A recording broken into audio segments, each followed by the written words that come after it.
Good morning to all of you. Shreshth science classes में आप सभी का स्वागत है। सेकेंड टर्म क्रैश कोर्स के अंतर्गत क्लास 8 का जो चैप्टर चल रहा था फोर्स एंड प्रेशर, उसमें फोर्स से रिलेटेड कई बातें आपको बताई जा चुकी हैं। हमने उसमें जान लिया था कि फोर्स क्या होता है, एप्लीकेशंस ऑफ फोर्सेस क्या होते हैं, इंटरेक्शन किस तरीके से होता है फोर्सेस के बीच में, दो ऑब्जेक्ट कभी कैसे फोर्स लगा पाते हैं एक दूसरे के बीच में। ये सारी बातें हो गई थी। टाइप्स ऑफ फोर्सेस की बातें चल रही थी। टाइप्स ऑफ फोर्सेस में जो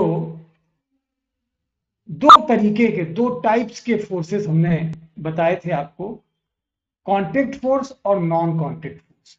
कांटेक्ट फोर्स में जो बातें चल रही थी मस्कुलर फोर्स की चल रही थी। ये जो कांटेक्ट फोर्स दो प्रकार का यहां पे मैंने आपको बताया था, एक तो मस्कुलर फोर्स और दूसरा फ्रिक्शनल फोर्स। मस्कुलर फोर्स की बातें हो गई थी। ओके, तो फ्रिक्शनल फोर्स में देखिए, कांटेक्ट फोर्स के ही अंतर्गत फ्रिक्शनल फोर्स या फोर्स ऑफ फ्रिक्शन जो है वो क्या होगा।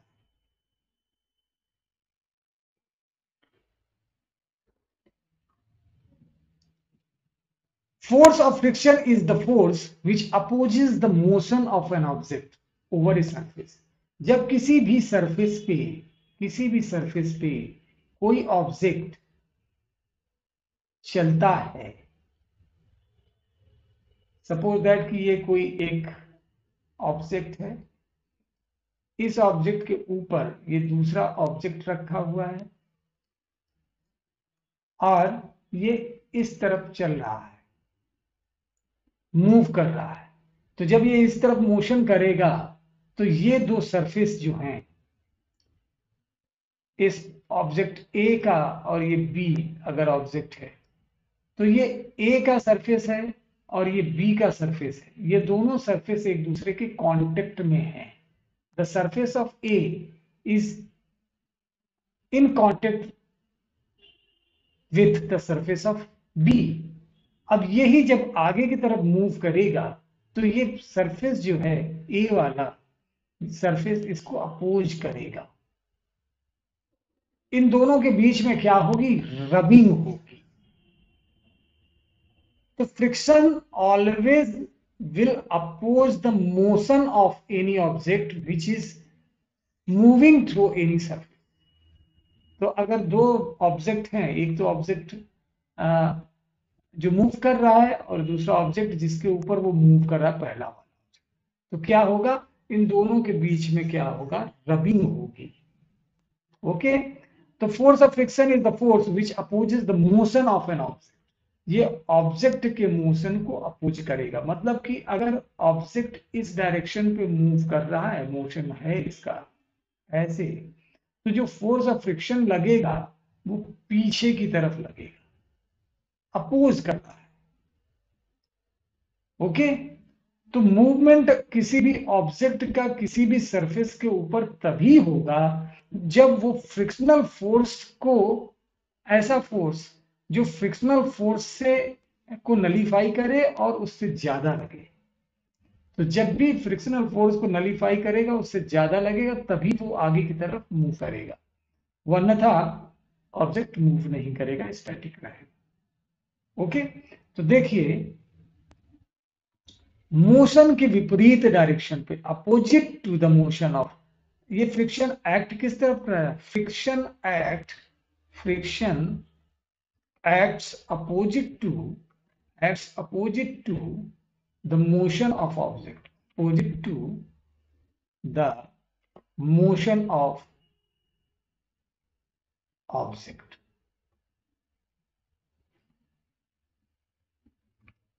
ठीक है, ओवर ए सरफेस, ये लिखा हुआ है ओवर ए सरफेस।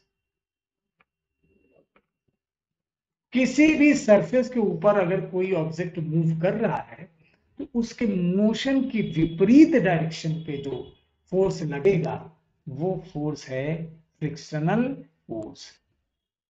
सरफेस की बात हो रही है। तो फॉर एग्जाम्पल, अगर एग्जाम्पल की बात करते हैं, A ball rolling on ground gradually slows down and come to rest due to force of friction. ठीक है, ये भी अच्छी बात है। देखिए, एक बॉल है, बॉल ये इस ग्राउंड में आगे की तरफ जा रही है। इस बॉल को किसी बॉलर ने या प्लेयर ने किक किया और ये आगे की तरफ बढ़ी।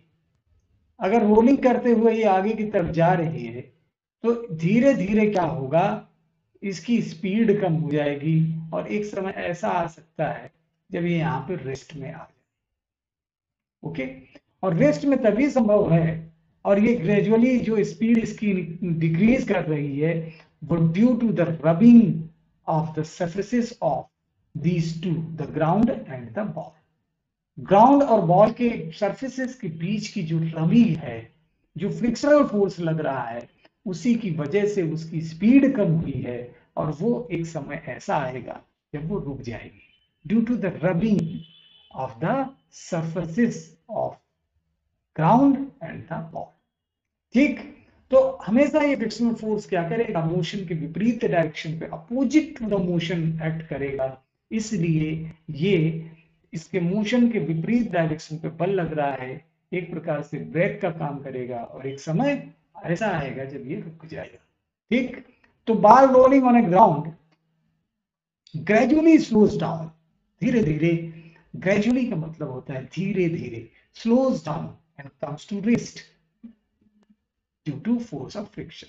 तो फोर्स ऑफ फ्रिक्शन लगेगा, सरफेस के बीच में रबिंग हो रही है और मोशन के विपरीत ये फोर्स लगना है, जिसकी वजह से क्या होगा, ये रुक जाएगा। ओके,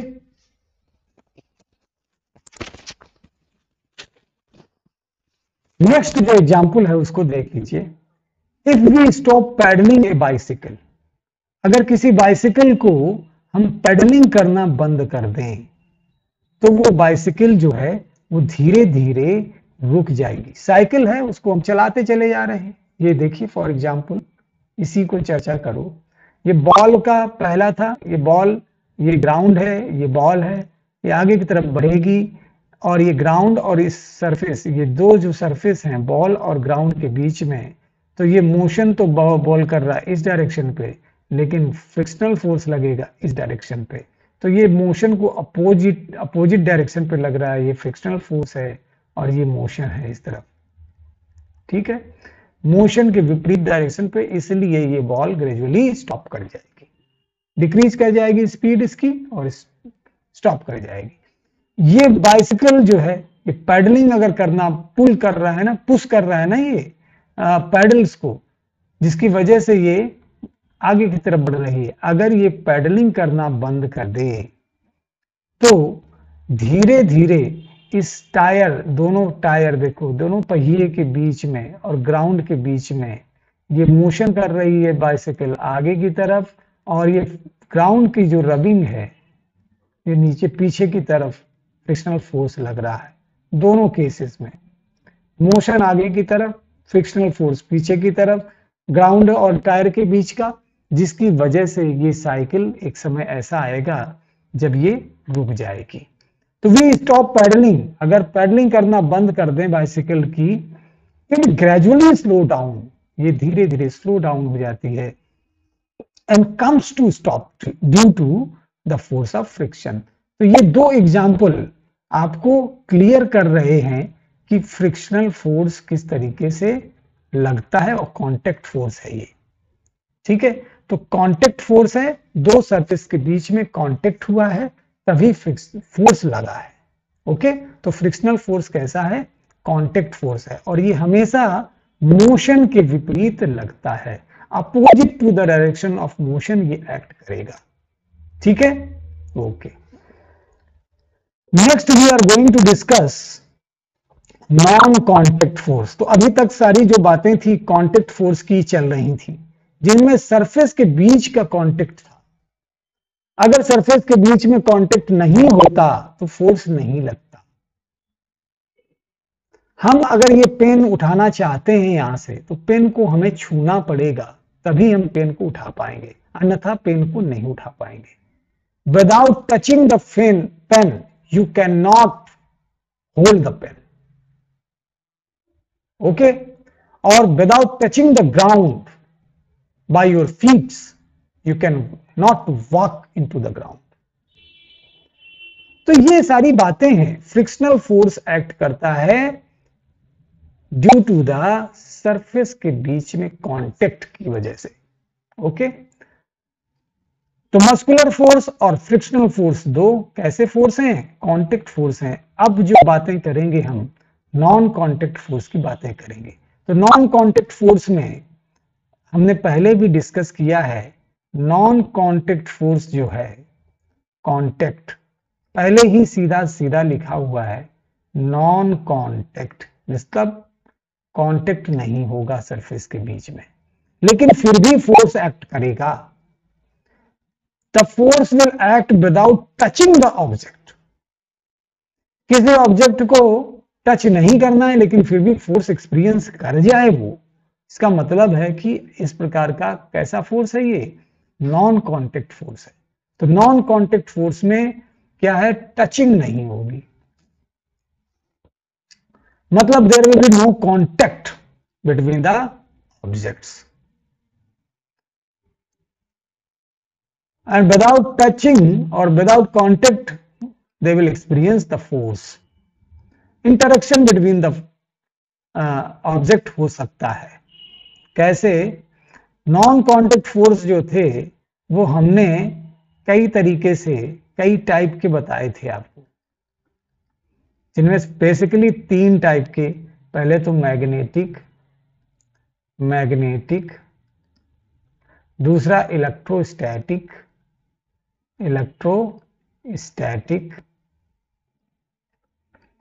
तीसरा ग्रेविटेशनल।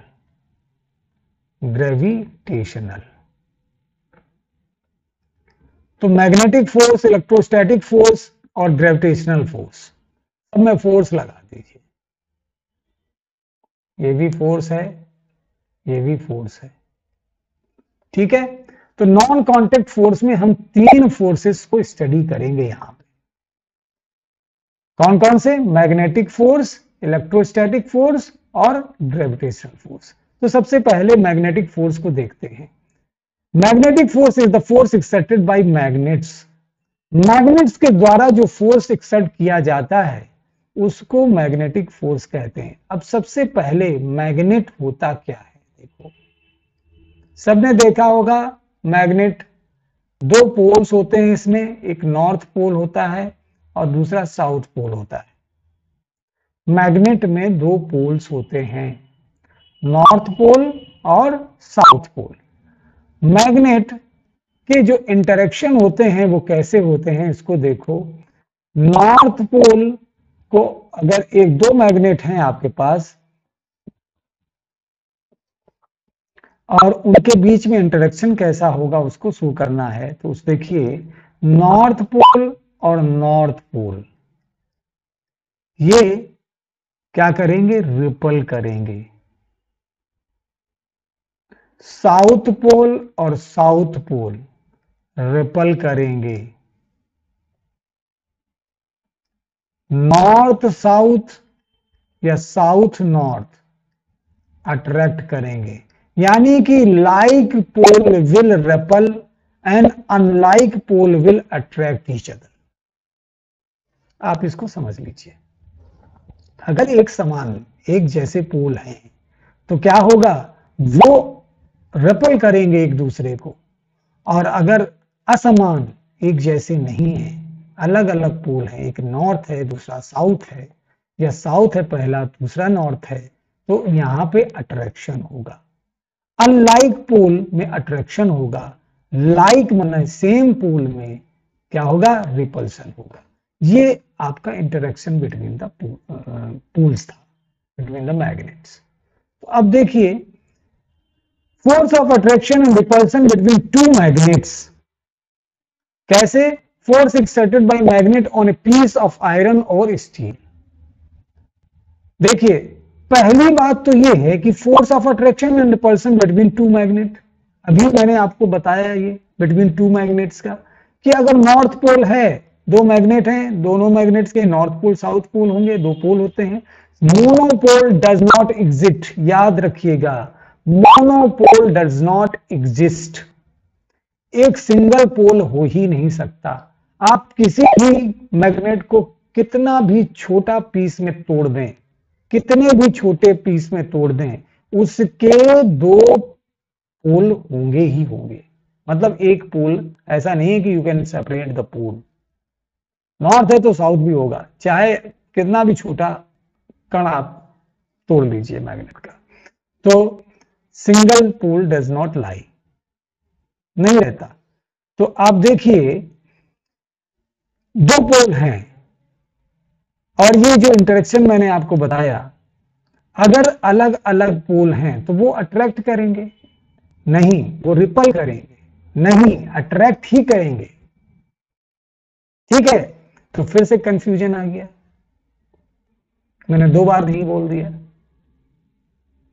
सीधी बात है, like pole repel each other, unlike pole attract each other। Unlike pole में कौन कौन है भैया? नॉर्थ है, साउथ है, ये अनलाइक हो गए। साउथ है, नॉर्थ है, ये अनलाइक हो गए। नॉर्थ है, ये लाइक हो गया। साउथ है, ये लाइक। सीधी सीधी। तो लाइक पोल चाहे नॉर्थ नॉर्थ हो, चाहे साउथ साउथ हो, क्या होगा? रिपल्सन होगा। नॉर्थ साउथ है, साउथ नॉर्थ है, क्या होगा? अट्रैक्शन होगा।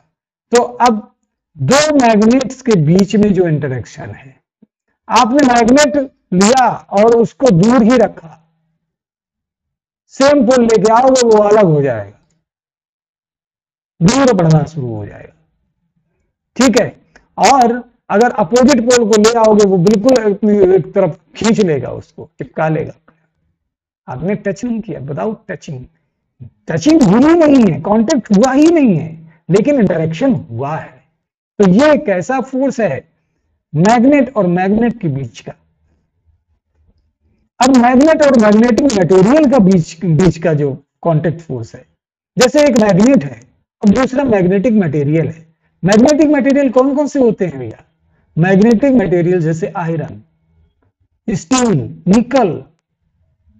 ठीक है, ये सब क्या है? मैग्नेटिक मटेरियल्स हैं, और इनके बीच में जो इंटरेक्शन होगा, हमेशा मैग्नेट मैग्नेटिक मटेरियल को अपनी तरफ आकर्षित करता है, अट्रैक्ट करता है।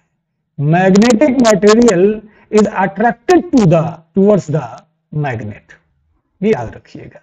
अगर मैग्नेटिक मटेरियल नहीं है तो अट्रैक्शन नहीं होगा, लेकिन अगर मैग्नेटिक मटेरियल है तो अट्रैक्शन होगा, मैग्नेट उसको अपनी तरफ खींच लेगा। Okay, without touching. देखिए ये मैग्नेट है और ये आयरन की नेल्स हैं।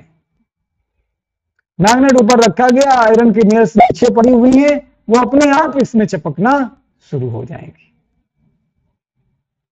ठीक, या नीचे की तरफ लेके आओगे, इसको छुआओगे तो वो वहां रखी नहीं रहेंगी, इसको चिपकी चली आएंगी, इसके साथ चिपकी चली आएंगी, अटैच्ड चली आएंगी। ओके, तो स्टील है, आयरन है, निकल वगैरह, ये सब क्या है? मैग्नेटिक मटेरियल्स हैं।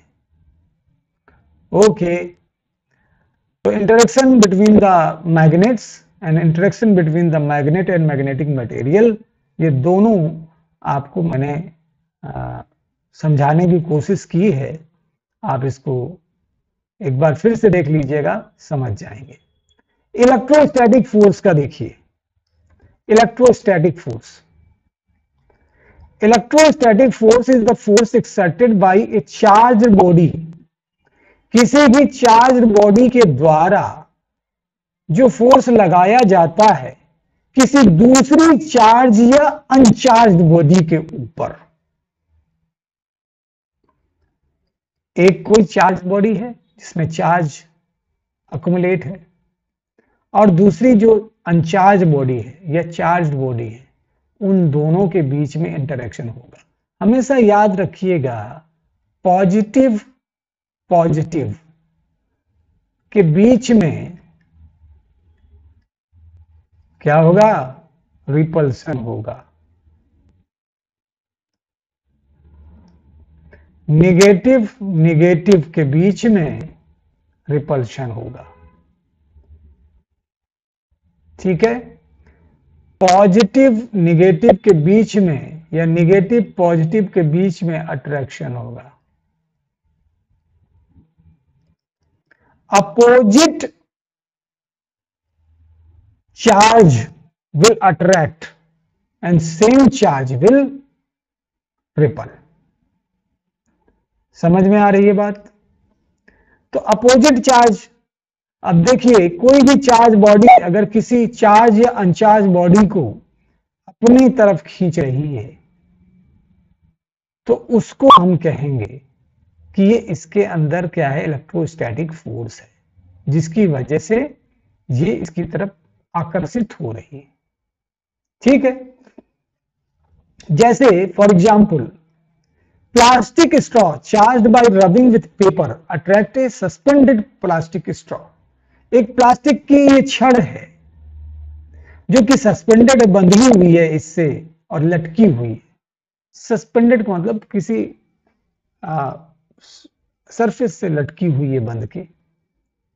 ठीक है, बांध दें और उसको लटका दें पेंडुलम की तरह, सस्पेंड हो जाए। ठीक है, तो अब इसमें ये प्लास्टिक की स्ट्रॉ है जिसको हमने क्या किया है? बांध के लटका दिया है। ये plastic straw charged bye rubbing with paper attract A suspended plastic straw. और दूसरी प्लास्टिक स्ट्रॉ को हमने क्या किया? एक पेपर से रब किया, उसको पेपर में रब किया। जिस समय आप रबिंग करेंगे तो ड्यू टू द रबिंग इस प्लास्टिक स्ट्रॉ में एक चार्ज डेवलप हो जाएगा। ठीक है, किससे रब किया है? पेपर से रब किया। रबिंग करने से चार्ज डेवलप हुआ है। और सेम जो प्लास्टिक की स्ट्रॉ है, ये भी प्लास्टिक की स्ट्रॉ थी और जो सस्पेंडेड है वो भी प्लास्टिक की स्ट्रॉ है। हमने क्या किया? रबिंग करने के बाद में इसको लेके गए उसकी तरफ। किसकी तरफ? जो सस्पेंडेड प्लास्टिक स्ट्रॉ है, ये वाला केस। ये स्ट्रॉ हमने पेपर के साथ रबिंग की है, पेपर से रबिंग की है। क्या किया है? पेपर रबिंग हुई है इसमें। पेपर रबिंग के बाद इस स्ट्रॉ को जब हम इसके नजदीक ले गए तो ये स्ट्रॉ इसकी तरफ प्रभावित हुई, आकर्षित हुई। देखिए ये लटकी होनी चाहिए थी ऐसे, है ना? ऐसे थी, ये स्ट्रॉ होनी चाहिए थी, लेकिन ये इतना प्रभावित, इसकी तरफ प्रभावित हुई, झुक गई, अट्रैक्ट हो गई। यानी कि ये चार्ज इसमें डेवलप जो है, उस चार्ज की वजह से ये अनचार्ज बॉडी या अपोजिट चार्ज बॉडी इसकी तरफ आकर्षित हो गई है। नेक्स्ट, दूसरा वाला केस देखिए। A plastic straw charge by rubbing with paper repel a suspended plastic charge by rubbing with paper. देखिए एक प्लास्टिक चार्ज, यही जो प्लास्टिक चार्ज किया, प्लास्टिक की जो स्ट्रॉ है, इसी को हमने पेपर से रब करके चार्ज कर लिया। दो स्ट्रॉ ली प्लास्टिक की और दोनों को पेपर से ही रब किया है और उनको एक को सस्पेंड कर दिया और दूसरे को उसके पास लेके गए। क्योंकि पेपर से दोनों की रबिंग हुई है, इसलिए दोनों में जो चार्ज डेवलप हुआ है वो सेम चार्ज है और सेम चार्ज क्या करेगा? रिपल करेगा। ये क्या था? सेम चार्ज था, सेम चार्ज रिपल किया। Like charge ripple each other, unlike charge attract each other. तो अब इसके केस में क्या था? प्लास्टिक को हमने पेपर से रब किया इस वाले केस में, और इसमें रबिंग नहीं हुई थी, इसलिए ये चार्ज अलग अलग थे, इसलिए ये अट्रैक्ट कर गया था।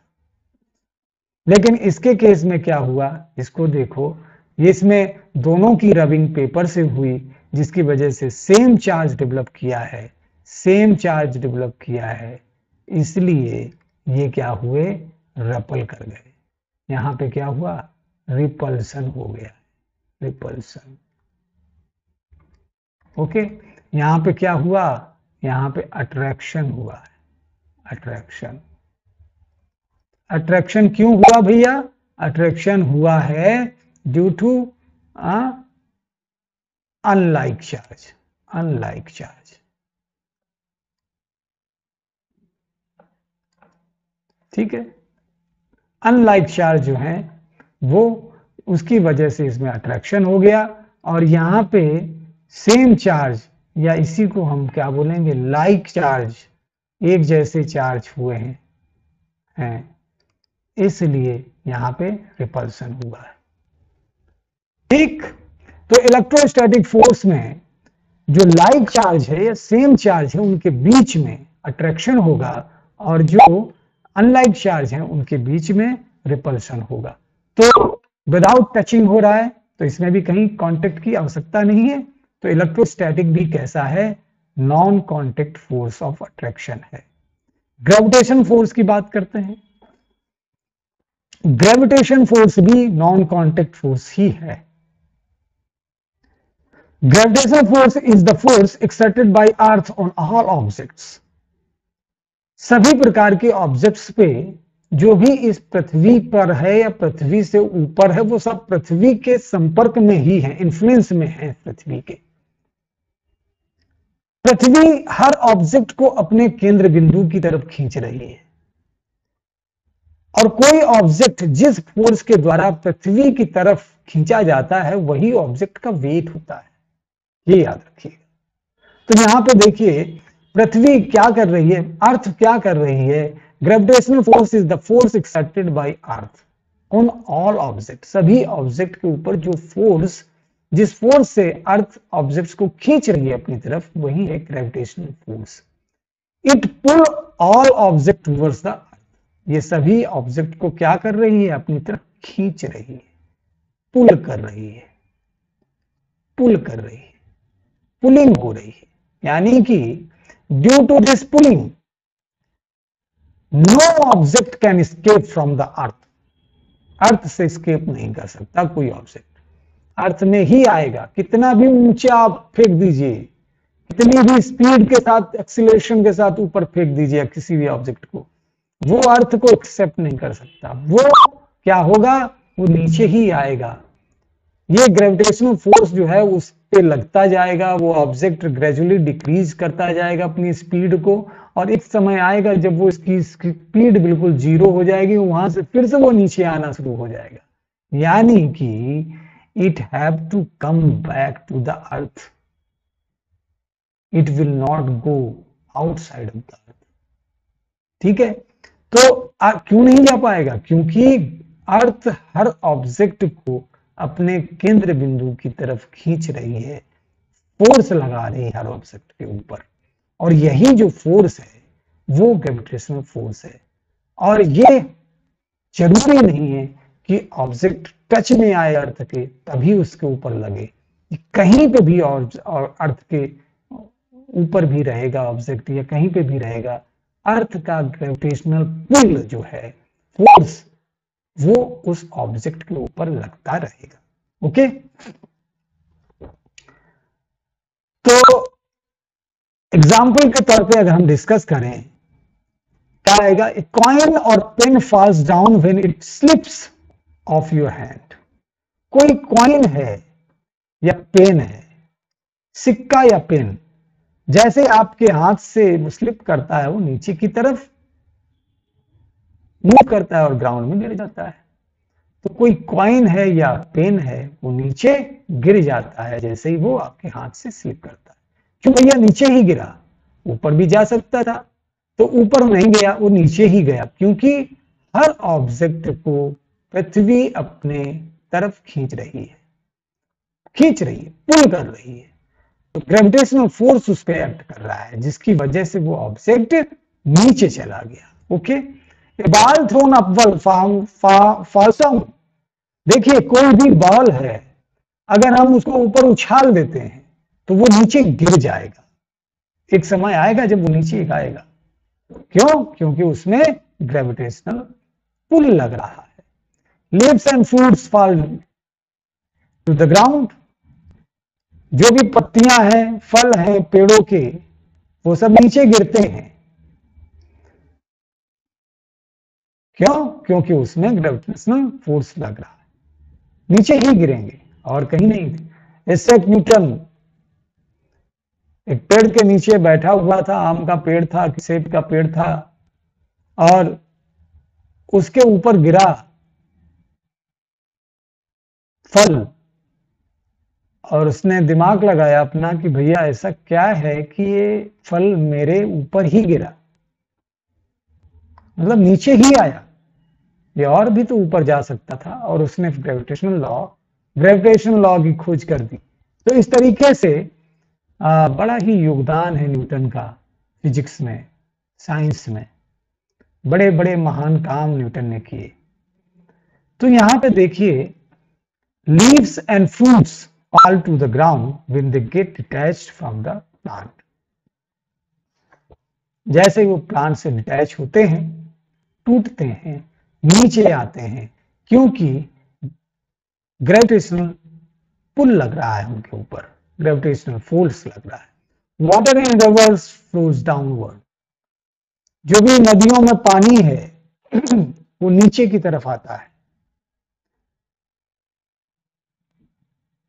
ऊपर से खींचना नहीं पड़ता है नीचे की तरफ पानी को, किसी मोटर को नहीं लगाना है, पानी अपने आप नीचे की तरफ, टंकी में भरा पानी है वो नीचे की तरफ ही आता है। लेकिन अगर नीचे से ऊपर ले जाना है पानी को, तो फिर आपको मोटर की आवश्यकता पड़ेगी, एनर्जी की आवश्यकता पड़ेगी। ठीक है, तो यहां पे देखिए ये सारे केस हैं। ऊपर से नीचे की तरफ पानी जो आ रहा है वो आ रहा है, क्यों? क्योंकि उसमें ग्रेविटेशनल फोर्स लग रहा है। ग्रेविटेशनल फोर्स, हर वस्तु जो भी ऊपर से नीचे या जो भी है इस पृथ्वी के संपर्क में है, पृथ्वी पर है, ग्रेविटेशनल पुल लग रहा है उसके ऊपर, या फोर्स लग रहा है, और इसी वजह से वो हर वस्तु अर्थ के तरफ आती है, मूव करती है। तो जो पानी जो रिवर्स में है, वाटर जो रिवर्स में है, वो ऊपर से नीचे की तरफ आता है due to the gravitational pull और ग्रेविटेशनल फोर्स। तो देखिए इसमें बॉलर ने बॉल को ऊपर भेजा और ये बॉल धीरे धीरे ग्रेजुअली स्टॉप हो गई। स्टॉप होने के बाद वो नीचे आई। तो यहाँ पे मूवमेंट नीचे की तरफ, यहाँ मूवमेंट ऊपर की तरफ। जिस समय ये ऊपर जाएगा इसकी स्पीड ग्रेजुअली डिक्रीज करेगी, यहाँ पे बिल्कुल स्पीड इसकी 0 हो जाएगी, और उसके बाद में ये नीचे की तरफ जैसे ही बढ़ना शुरू होगा इसकी पुनः स्पीड बढ़ती जाएगी। ओके, पत्तियां और फल जो प्लांट्स में लगे हुए हैं जैसे ही डिटैच होते हैं वो नीचे ही गिरते हैं, नीचे की तरफ गिरते हैं, क्योंकि हर ऑब्जेक्ट में ग्रेविटेशनल फोर्स लग रहा है। It is due to the gravitational force of attraction that all these leaves and fruits, whatever they are attached to the plant, when they are detached from the plant, they will come into the ground. Okay, fall into the ground. The water in the rivers fall down. नीचे की तरफ fall करता है due to the gravitational pull. Okay, नदियों का पानी, झरनों का पानी, बारिश में भी जो नीचे पानी आता है, ठीक है, बूंदे। ये जो फ्लाई कर रहा है देखिए पैराशूट से, ये भी नीचे की तरफ ही आ रहा है, ग्रेविटेशन पुल लग रहा है। लेकिन अब ये इतने सारे इसने पैराशूट्स लगा रखे हैं, एयर के को इस पैराशूट ने रोक के रखा हुआ है, जिसकी वजह से इसका वेट कंट्रोल है।